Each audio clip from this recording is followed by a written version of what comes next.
Lampanitsimba zaza nanomboka androany ny fandoavana ny ampikara mandray solombavam-bahoaka ny toe-andraona ihany koa ny famolavolana ilay tolo-kevitra atolotra ny mpikambana ao amin'ny gouvernement miisa 4 mahakasika ny tsy fandriam-pahalemana eto amin'ny nosy. Nifanena tamin'ny Panoraliny Valala androany teny Ampangabe. Fandroany izao rakotra Valala ny komina Imerisetosika. Mbola ny doro-tanety ihany no ampiasain'ny mponina androana ireto biby mpandrava voly ireto. Vahiny Nandriana Rajanson anatin'ny zanam-pandarana question d'actu ilaza mpikarakara ny hetsika RFC manazava misimisy kokoa mahakasika ny fifaninanana fanatotosana olona Anjarifohy andiany fahasivy. Ela velona kokoa ny vehivavy noho ny lehilahy. Ny lahy antitra na dia vitsy noho ny vavy antitra aza maneran-tany manana ny zokiny indrindra ao anatin'ny boky Guinness. 12 taona ny lehilahy ary manaiky ny zara ny tsiambaratelony. Ny andinjiny ny avy hatrany.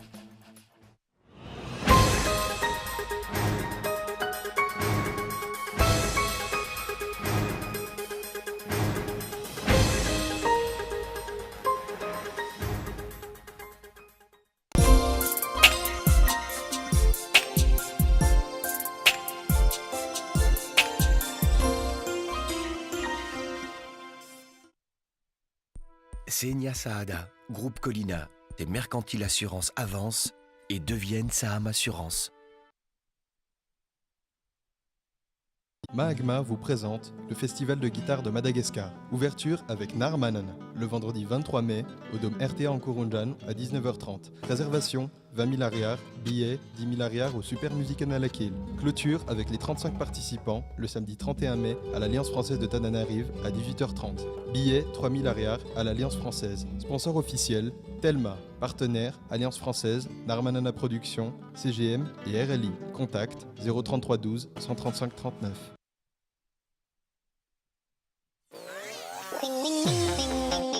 Et les enfants, dans quelques jours, on va célébrer la fête des mères. Quel cadeau tu vas offrir à ta maman? Un brushing. Et toi, Fabio? Une fleur et un rice cooker. Nous allons acheter un fer à lisser pour maman. Et où trouve-t-on tous ces cadeaux? Chez Paul et maîtresse.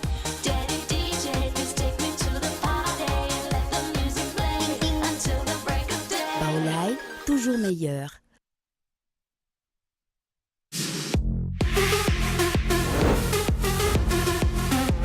Société de production cherche des acteurs et des actrices de 16 à 50 ans en vue de produire une série télévisée.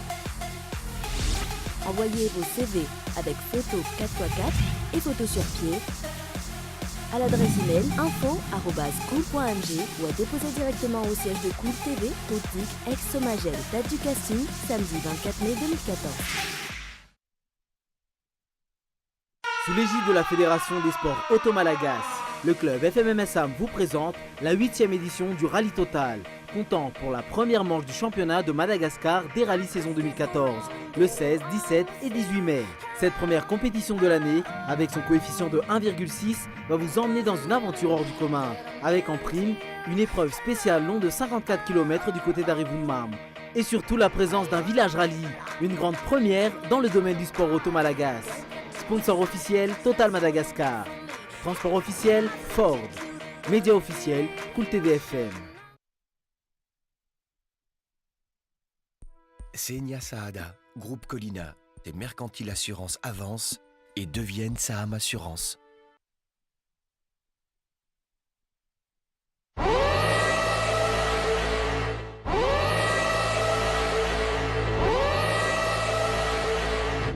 Yeah. Bolam tuyatan, bolam tuyatan, bolam tuyatan ni milliard. Plus de 1 milliard 400 millions ni tir les ranquets de plus. Dans l'Atsna ici, vient full May 2014 zo. Azabino, atam ni rusasa ni farafif de anatapaki la tir les ranquets de plus.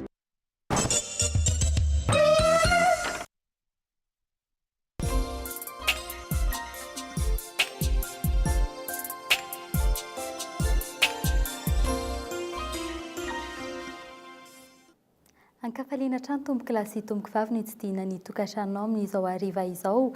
Asaina ampanajanindray ary ianao anaraka ny fampalambo avao eto amin'ny fahitalavitra Cool TV. Ny pejy politika avy hatrany no nomboantsika izany amin'ny ity hariva ity ny maraina teo no nanefana ny ampikarama n'ireo solombavambahoaka teny amin'ny lapany Tsimbazaza. Ampikarama nanomboka ny volana febroary farany teo, izany hoe kaonty 5-20 andro ny ampy ireo tampikarama 7-20 andro na nitanterahana ireo fivoriana tsy ara-potoana intelo. Tsy mbola tafiditra tamin'ity fandoavam-bola ity ny karama volana Mey, tombontsoa izay nambaran'ny governemanta fa mbola azo ifampitoniana fa saingy io aloha ny zakan'ny fitondrana amin'izao fotoana izao. Tsy ahafahana manatanteraka ny asa andraikitan'ny solombavambahoaka amin'ny valazan-jidi-pitondrana ao amin'ny tombotsoany, hoy ny solombavambahoaka avy amin'ny Beroro. Noho izy ireo mifampikasika sy fitarana avoaka amin'ny vantana any amin'ny fari-piadidina misy azy. Afa baraka foana le député, tena inona ny mezana tombotsoan'ireo député reo miasa reo député reo ary any aminazy reo reny taraina an'le olona hitondrany ny etaetany. Izay ngamba anazavako anao amin'le tombotsoa izay omenan'ny député tsy misy makany paosin'ny député ary tsy ampy aza anaovana ny asany ny zavatra omenana azy. Indrindra amin'izao fotoana izao tena ny ena ambany dia ambany mihitsy ny zavatra omenan'ny député ka tsy hoe izahay ny malahelo hoe vola hiditra paosinay fa vola hoentinay anasoavana vahoaka. Ohatra izao teo ny taraina mikasika ny Valala. Tsy mbola nandray karama nge zay tamin'ireny dia midemerda tenako nitady vola ividanako an'izany fanafody zany nalefako tany amin'ny vahoaka. Tsy mbola ny gouvernemanta tsy mbola nandray andraikitra ary mandrakizao ary dia mbola tsisy famonoana Valala misy tany Beroro fa dia za zany niezaka nividy fanafody naminoko an'izay Valala zay tany amin'ny district na dia tsy maty fonganary izy mba nisy ezaka ihany izay mba tratratratra tsy tratra moa dia atao ahoana fa ilana tsiny satria tsy naharaka koa ny teo am-pelantanako Tsy tokony ho sakana amin'ny fanatanterahana ny asa ny resaka tampikarama sy tombotsoa, hoy kosa ny solombavambahoaka voafidy avy amin'ny vohipeno. Na dia tsy nahafapo tanteraka aza fa ilay finiavana hitondra ny feon'ny vahoaka amin'izay marary azy no tokony hilofosana. Raha teo koa ny fahefanam-panatanteraka dia efa nanambara mazava fa io aloha ny zakan'ny fitondrana ankehitriny fa tsy maintsy isy foana ny fifampitoniana. Resaka tombotsoa tahaka ny volokory ny fitenenana esorina marary fa atahoana moa io zany ny nomeny exécutif ny décret nomeny aminay amin'ny député dia aleo aloha tazonisika amin'izy. Nasika fa voavy niala ny crise sika noho izany zany dia mamila misisikely io moa zany zavatra misy io ny zakany atahoana moa fa iresina sitrapo entina natanterana anadidy any amin'ny district sy eo an'ity tandrasasika ity. Ny tsy fandriam-pahalemana, ny zava-manirana avoaka malagasy ny tokony atao amiany atao amin'ny firenena, hoy ny questeur voalohany ty andrim-panjakana ity, fa tsy ny resaka tombotsoa ny solombavambahoaka tsy mipanatanteraka. Tsy teraka tombotsoa velivelo amin'ny firenena izany. Ny zavatra tena maika aloha zao tsy resaka iresantsika inona tombotsoany ihany na inona tombotsoany ihany. Fa ny tena maika amin'izao fotoana izao ahoana ny fomba hampihenana io insécurité io. Ary manana andraikitra amin'izany ny solombavambahoaka ao anatin'izany. Ary fantatsareo nandritra fotoana maromaro zahay niady ny voro hoe ahoana ny fomba amahana ny problème io. Tsy hoe amahana problème indray mandeha fotsiny fa amahana azy maharitra mihitsy hipetraka mba hisiny filaminana eto Madagasikara.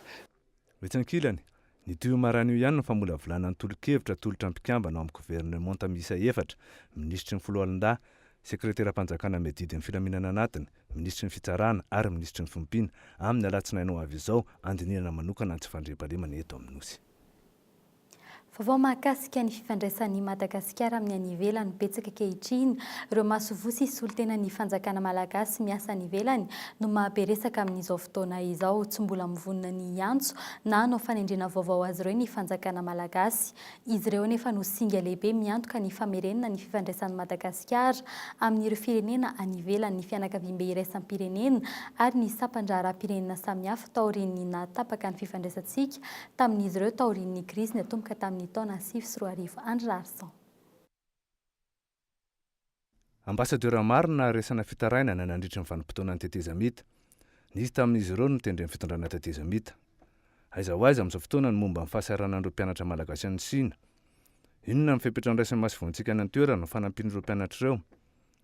Efa nangatahana fanazavana sy nandraisana fipetra ve ny consul Madagasikara any Hong Kong mikasika ny fikatoana amin'ny bankiray teto an-toerana voatsila akory zay.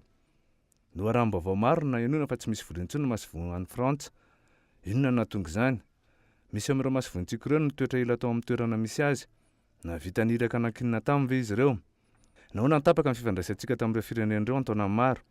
Iza ny tompona andraikitra voalohany amin'izany fahatapahan'ny fifandraisana ara-diplomatika izany. Fanontaniana maro toy izany ao an-tsain'ny mpanara-baovao maro manoloan'ireo resabe ireo. Fotoana tokony hanamafisana fitondrana malagasy ny endry fifandraisana vaovao amin'ireo firenena maro maneran'izao tontolo izao ny fotoana ankehitriny. Tsy afaka ny olon'olona samy rereto isika. Tokony ialana amin'izao fotoana izao ny fanaovantsika diplomasia am-barotra, fa tokony hiverina amin'ny diplomasia klasika isika raha tia hanana toerana eo amin'ny sehatra raisam-pirenena, araka ny nambarany Raniry Arnosy Armanana, mpampianatra fifandraisan'ny raisam-pirenena amin'ny Antso Atarby. Tsara aloha manamarika fa tsika hatramin'ny verenana tao anatin'ny régime libéral, zany hoe nanomboka tamin'ny lalam-panorenana tamin'ny 2017 dia nampiasa an'le diplomasia antsoina hoe diplomasie économique. Io dia fampianana an'le concept hoe la diplomatie au service du développement. Tsaromarihana amin'izao fotoana izao raha nanao an'io tsika nefa tsy mbola tanteraka ny stabilité politique teto Madagasikara. Zany hoe tokony hiverina amin'ny diplomatie zany izay garantir ny fiandrianam-pirenena tsika eto Madagasikara. Fa tsy fantoka fotsiny amin'ny diplomasie économique. Ny filoham-pirenena Rajaonary Mampianina Heritenany nefa nilaza fa efa vita ny famiatrahana ny fototry ny fitondrana malagasy tao anatin'izato andro nitondrana. Tahaka ny mpiasam-panjakana rehetra ny diplomaty, saingy tsy rototra loatra amin'ny fanoloana azy ireo ny fitondram-panjakana malagasy ny fandimby teto. Vitsivitsy ihany no misolo. Misy ireo masovo malagasy nefa niasa tany amin'ny firenena nandefatsana azy hatramin'ny 40 taona amin'ny mahery. Maro anefa ireo tanora diplomaty eto amintsika. Iova sa tsy iova zany amin'ity repoblika faefatra ity. Ivadika pejy efa kosa indray isika rehefa avy nandripaka ny voly tany Arivon'ny Mamo ka nandalo tany avaratra Tananarivo omaly sy Afakomaly dia nandravarava tao Ampangabe kominy Mesy Atosika indray ny Andiambalala androany. Arak'izao hitantsika izao rakotra tanteraka ny toeram-pambolena sy ny tanimbary tany an-toerana tsy manavaha-olana hafa ankoatra ny mandoro tanety ny mponina ho fiarovan'ireo voly. Milaza izy ireo fa tsy manana fahafahana mividy fanafody ka voatery mandoro bozaka androany ireo valala ireo. Manao antsoavo ny tompona ndraikitra izy ireo amin'izao fotoana izao. Vaovao ny fampianarana kosa indray tsy mitovy hevitra amin'ny filoham-pirenena ny mpianatra sasany ny Ankatso momba ny fizarana ny tranon'ny mpianatra. Nanakandalina teny Ankatso 2 androany ny mpianatra miisa 20 eo tsy tokony esorina amin'ny komisiona tokony hanapa-kevitra amin'ny fitsinjarana ny trano ny mpianatra izy ireo raha ny fanazavany mbola tsy nisy ny hevitra tapaka raha ny fanazavany ny Koroa nandritry ny adiny 4 teo nanakana ny mpianatra ny lalan'ny Nandriana Rajanson. Mpianatra milaza fa avy amin'ny faritra 17 no nanapaka ny lalana teny Ankatso 2. Niteraka fitohanan'ny fiara izany. Nisy tamin'izy ireo aza ny verin-dalana tsy nahandry ny fisokafan'ny lalana. Ny afara tamin'ny resaka fanomezana vola kely ahafahana miampita noho ny fahamakiana. Tsy noraisin'ny mpianatra nefa izany vola izany. Tsy mila vola ho azy fa zavatra hafa ny dena eto. Tena azafady tompoko zay tsy mila vola fa zavatra hafa ny dena eto. Ny momba ny tranon'ny mpianatra vaovao no antony hetsika. Tsy manaky ny fanambarana ny filoham-pirenena ery Rajaonary Mampianina izy ireo. Araka ny filoha dia tokony esorina ao anatin'ny komisiona iandraikitra ny fitsinjarana ny trano ny vondron'ny mpianatra. Io kosa dia efa hitam-pirenena fa misy direktiva anankiray tiany zareo hitondrana an'izy hoe ho faniliana an'le région 12 dia io zavatra io efa miseho tsikelikely fa efa fantatra izy io efa nezanana tsidika aminay angamba fa ity fotoana androany ity ny anehoanay voalohany an'izay zavatra zay hoe tsy ekenay izay négligence ataon'izay 22 région zay. Zay angamba ny amezana anazy. Tonga teto nandamina avy hatrany ny tompona andraikitra avy amin'ny Koroa. Niezaka ny nandresy lahatra azy ireo amin'ny tokony hanajanonana ny sakan-dalana. Salamba miangavy anareo efa vita le fanambarana fa aloha hiala amin'izay ty. Raha iamandreny ihany mba milaza aminareo vao ity zavatra ty. Tsy nanao hevitra teto ny sekretera jeneralan'ny Koroa. Tsy hitako izay ho lazaina aminareo fa hitako izao zavatra miseho izao dia anao tatitra amin'ny lehibe eo koa dia vita eo ny zavatra tokony ho fanapahana sy tapa-kevitra ny Koroa sy ministera ao anatin'izay fa ho anao tatitra ka tsy hitako izay ambara misaotra anareo. Mbola tsy misy zavatra tapaka tao anatin'ny dinky ary tsy nanoliana na iza raha ny fanazavana azo tamin'ny talehan'ny Koroa rehefa nantsoina Tarby ny tenany. Mbola isy ny fifampitiniana ananganana ny komisiona izay ahitana ny sampandraraha rehetra tahaka ny fitondram-panjakana, ny ministera isan-tsokajiny izay voakasika ary ny komunina sy ny tsirama sy ny maro hafa koa. Indrindra ny solitenan'ny mpianatra. Université 3 izany izao no ahitana fihetsiketsehana dia ny eto Antananarivo, Toliara ary Mahajanga. Eo amin'ny pejy ny fanatanjahantena kosa indray miandro vokatra tsara ho an'ny ekipa-pirenena malagasy eo amin'ny baolina kitra ny vahoaka malagasy, eo amin'ny fionany amin'ny ekipa avy atsy Uganda, eo amin'ny lalao savaranonando izay atao any Mahajanga Rahampitso. Miandro fatratra ireo mpilalao ajoron'ny Rajaona Arsamba sy Mamso mpanazatra ny rehetra. Fanadinana hoentiny Marjona. Hiatrika ny lalao savaranonando amin'ny ekipa-pirenen'ny Uganda ny Baria de Madagasikara ny alahady ho avy izao any amin'ny kianjan-drabe mananjara no anatanterahana izay eo amin'ny taranja baolina kitra. Ireo mpilalao natsona izay andrafitra ny ekipa-pirenena dia nozarina atetsy amin'ny kianjabean'ny Mamasina nandritra ny volana maro. Ka hiady mafy amin'ny atrehana sy ny zarana ihany koa ny kianja artifisialy any Mahajanga any ny 70 isanjato ny mpilalao malagasy ao anatin'ny Baria. Ireo mpilalao malagasy izay mila ravinahitra natsona andrafitra ny ekipa-pirenena malagasy ihany koa dia hiady mafy amin'ny fiarahana eny ambony kianja ireo mpilalao avy eto an-toerana izy ireo satria dia tsy nisy izay fiarahana izay fa avy hatrany dia namonjy any Mahajanga ny teto-toerana sy ny avy any ampitan-dranomasina izay ao anatin'ny ekipa-pirenena malagasy izany. Ho sarotra ny azahoantsika ny vokatra tsara eo amin'ny tontolon'ny kitra malagasy amin'izao fotoana izao. Fa ny fanirina dia ny fandresena izay hitondra avo ho an'ny ekipa-pirenena malagasy indrindra moa fa ho an'ny Baria izany. Ny fanontanian'ireo mpity ny kitra malagasy ny hoe iza amin'ireo mpilalao malagasy avy eto toerana no tsy hiakatra kianja mihitsy ary iza ihany koa ireo najanona tanteraka fa nosoloana ireo mpilalao avy any ivelany amin'ny alahady ho avy izao no amaly sy amaritana izany rehetra izany. Fantatra fa ny alahady 12 ny volana May no tonga eto Madagasikara ny krain'ny Uganda ka avy hatrany dia any Mahajanga izy ireo no ivantana ary izatra izay kianja izay. Inona no zava-misy aorian'ny fionan'ny Baria sy ny krainina avy any Uganda, isika rehetra miara-mamaly izany aorian'ny fionana amin'ny alahady ho avy izao. Tahaka ny mahazatra rehefa asa-potsy tahaka izao mandray vahiny ny sampana fampahalalam-baovao. Vahiny Nandriana Rajanson ao anatin'ny zanam-pandarana question d'actu laza mpikarakara ny hetsika RFC anazava misimisy kokoa mahakasika ny fananana fanatotosana horonan-tsary fohy andiany fahasivy ary avy hatrany arzany.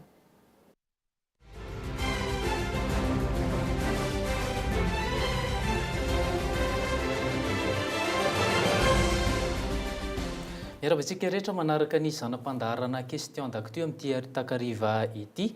Ny resaka ho resantsika mandritra izany dia ny mahakasika ny rencontre de film court vahintsika ho an'ny androany Andriamatoa laza izay italiany izay rencontre de film court izay. Inona tsara moa zany ny Andriamatoa laza ny mahakasika izay hoe inona le hoe film court na hoe court métrage na lalan'ny be sy ny maro azy.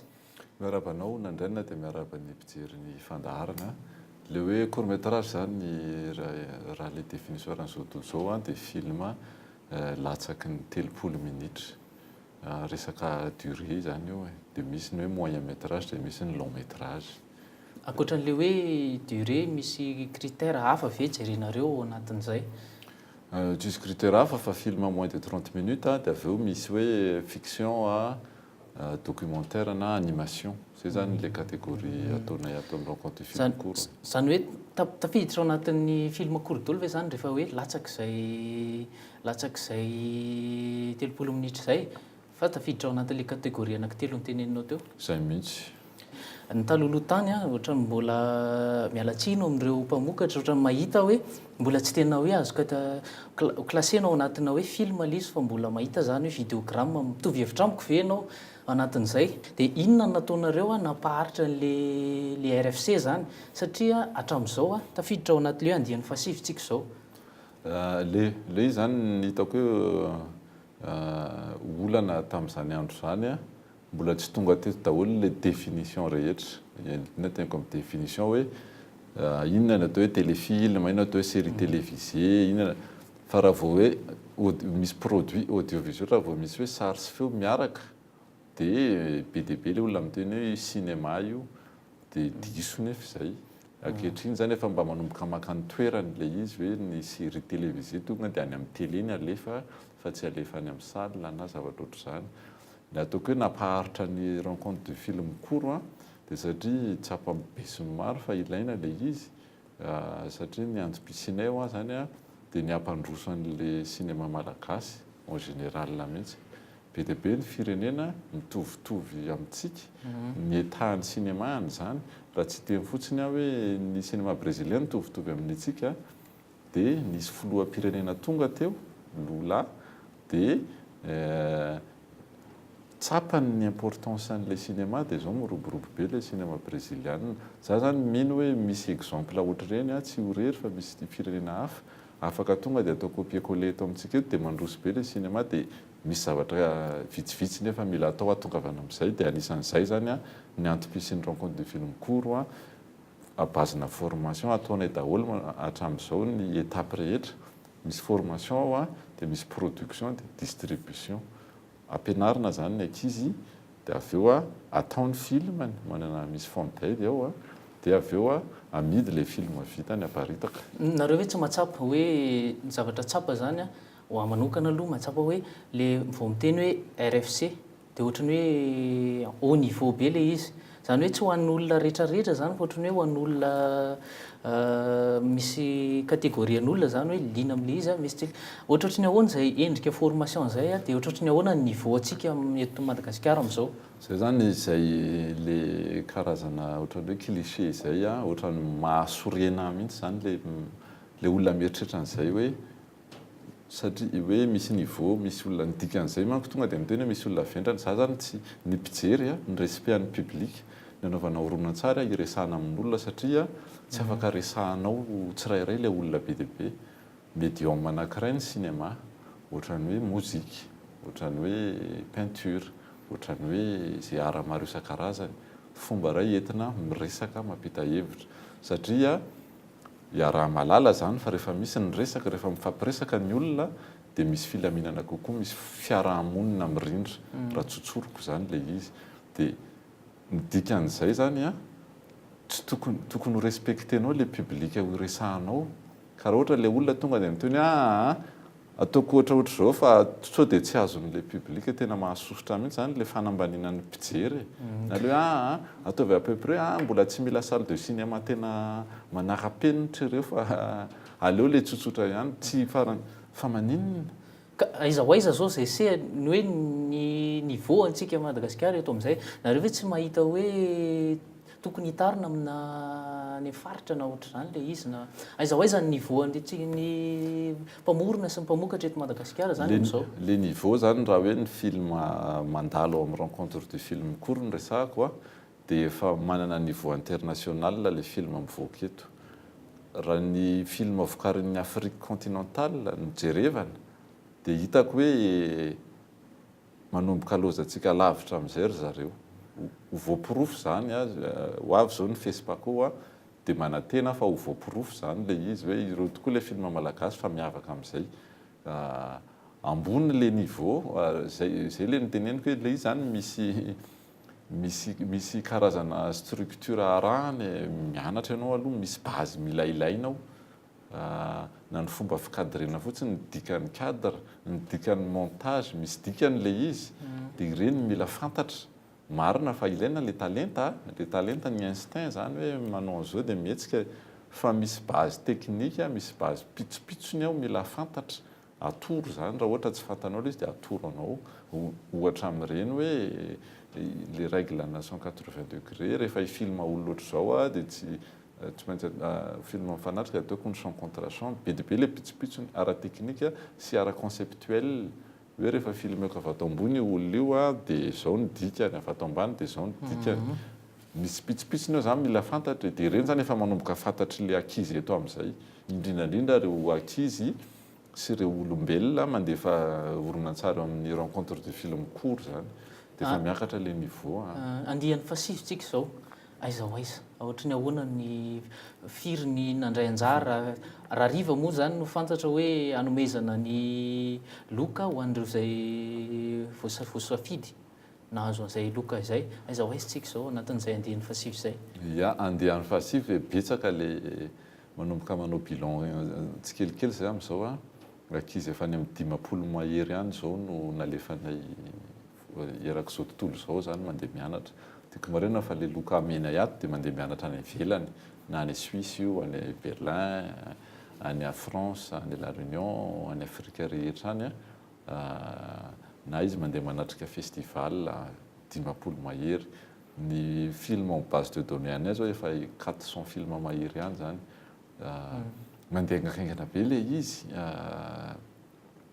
Ary hitako hoe ao anaty tsy napoiziko ohatr' zao zany le fiazakazan'le izy le niveau satria mahazo prix any ivelany any ny film ataontsika eto mahazo vola dia zay le mampiteny foana zany hoe tonga sao dia tonga le fotoana structurena tsara an'le izy amin'izay satria ny rencontre de film koronge association zay association à but non lucratif fa misy tompona andraikitra zany zay hitako kosa aloha fa efa mba manomboka sensibiliser fa mba manomboka manao zay ho afany io zao ny office ny cinéma malagasy zany zay resahako zay efa mba manomboka manao zay ho afany efa mba tonga saina amin'le andraikitra tokony ho raisin'ny tsirairay zany tokony hoe ny mpanao ny réalisateur mirealiser fotsiny ny ataony ny producteur miproduire ny technicien ny cadreur micadre fa tsy hoe olona ray daholo nanao an'io rehetrarehetra io dia le structuration zay zany io resahako io zao koa moa be da be ny projet eno hoe ho avy eto an-tanàna eto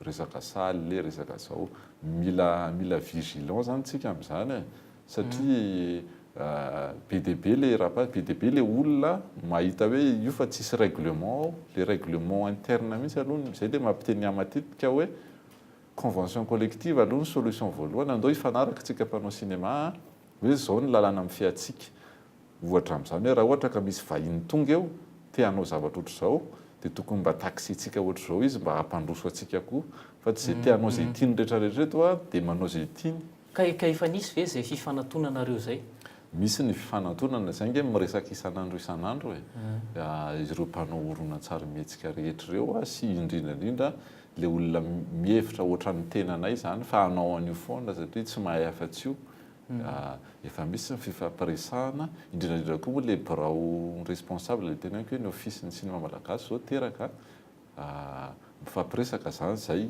fa tiako hitrikitrihana eto zany hoe le règlement satria arakarak'izay projet be dia be nge ny zavatra azo atao ohatra hoe atao terre de tournage Madagasikara anisan'ny tombon'ny Madagasikara ny variété ana décor afaka anaovana western eto afaka anaovana film maro isan-karazana zany ny décor du nord au sud dia afaka amidy reny zay ny ataon'ny firenena rehetra tsy hoe zavatra foroniko zao hoe zay ny atao ao anatin'le industrie ny cinéma zany tonga mpanao cinéma avy any ivelany tonga ny tournage dia mba imposenao izy hoe tsy maintsy mampiasa technicien gasy nareo anisan'le fomba hiasany isin'ny industrie zany zay nefa raha ohatra ka tsisy an'izay règlement interne zay eto dia tonga manao zay tiany izy ray zay raha ohatra koa nefa izy forcenao hoe tsy maintsy mampiasa technicien gasy ka tsy mahay akory le technicien gasy dia aleo ny entiny avany foana ny ekipany rehetra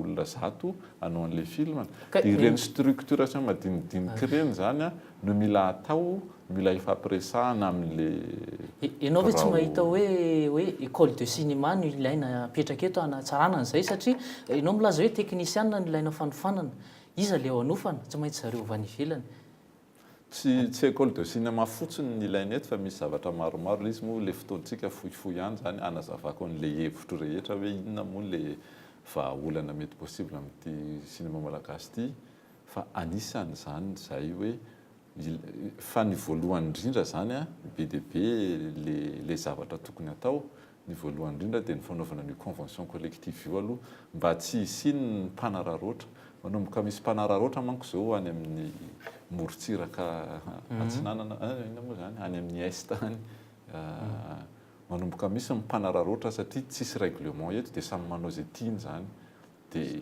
règlement aloha ny mila atao voalohany règlement ohatrany hoe association kely ohatrany hoe ao atokantrano andao zao ny ataontsika tsy maintsy amin'ny fito mifo tsy maintsy zao rehefa misy an'izao miditra dia zao ny atao zay ny hitako hoe tena lara-pahamiana aingakaingana be tokony atao isaoranao Andriamatoa Laza nanaiky ny vahiny teto amin'ny sanam-pandaharana question d'actu tamin'ity ariva ity aza tonona ny fotoanantsika fa aorian'ny fampalalam-baovao amin'ny tsy teny frantsay izay rehefa aveo moa zany dia mandeha eto amin'ny koly ny fizarana ny loka izay nanomboka tamin'ny fitora sasany teo dinany koa tosiplasy tovoko vavy no manakatona ny sanam-pandaharana question d'actu tamin'ity ariva ity ankasitrany ianao nanaraka izany hatramin'ny farany.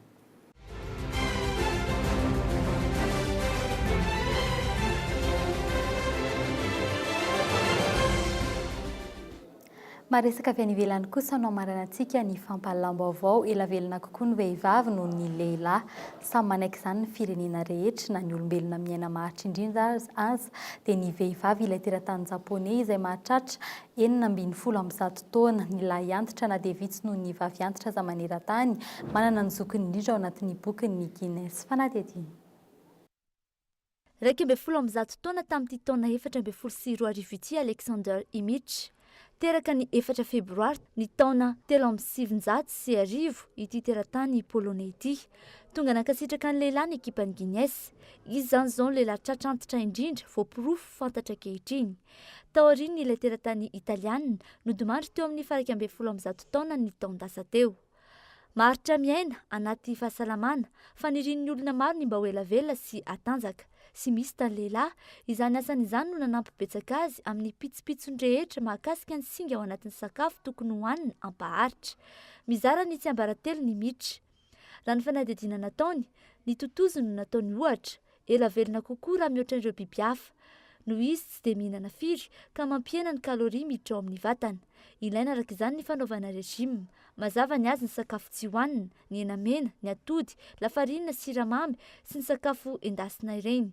voka-pikarohana maro ihany koa no manambara fa mitondra voka-tsoa betsaka ho an'ny fahasalaman'ny saina sy ny vatana ny voankazo sy ny legioma ankoatr'izay mpanao fanatanjahantena ihany koa ny lehilahy rehetra ireo anefa hoy izy tsy ampy raha tsy manam-pitiavana sy olona mahafantatra ny tanjona mazava amin'ny fiainana izay no mahela velona efa hita osa sy reraka nefa ny lehilahy saingy mbola ao amin'ny tsara ny fitadidiana rehetra amin'izao fahaterana izao tsy mitsahatra ny mianatra imiditra raha ataony katsikady tsotsotra amin'izao taonan'izao tokony nahatratra ny zafin-dohalika ny lehilahy izany hoe ny zafikeliny saingy tsy niteraka imiditra na dia nanambady aza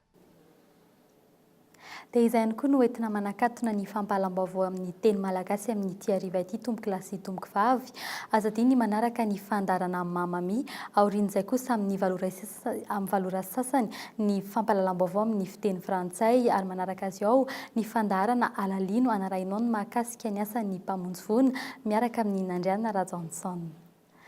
Dia izay ihany koa no entina mamarana ny fampalalam-baovao isaorana ianao niaraka taminay hatramin'ny faramametraka ny veloma ho amin'ny rahampitso indray veloma tompoko.